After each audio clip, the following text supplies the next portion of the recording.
The story of Ilva steelwork in Taranto is a story which is tormented and goes back almost 60 years ago when the steelworks were founded.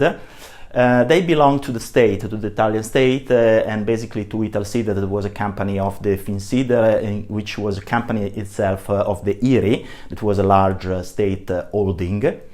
The decision to open the steelwork in Taranto was mainly in the framework of the policy of development of the southern regions and pointed to the creation of the highest number of employment possible. This meant since the beginning a problem, an overcapacity for that steelwork that was aggravated by the fact that Europe had a policy in itself about the productive capacity of the member states.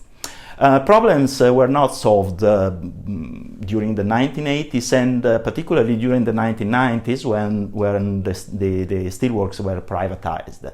And to these problems that were since the beginning, other added, mainly due to the international competition from emerging countries and also from the environmental problems that were becoming an issue. So the story has been a tormented story since the beginning. It's not something that happened very recently.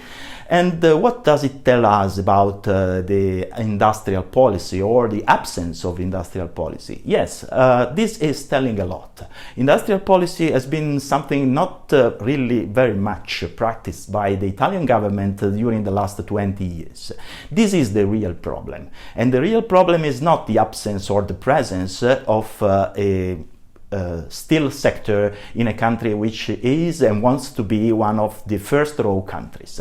The problem, the real problem, is a conscious industrial policy undertaken in order to put the Italian industry into the new global framework.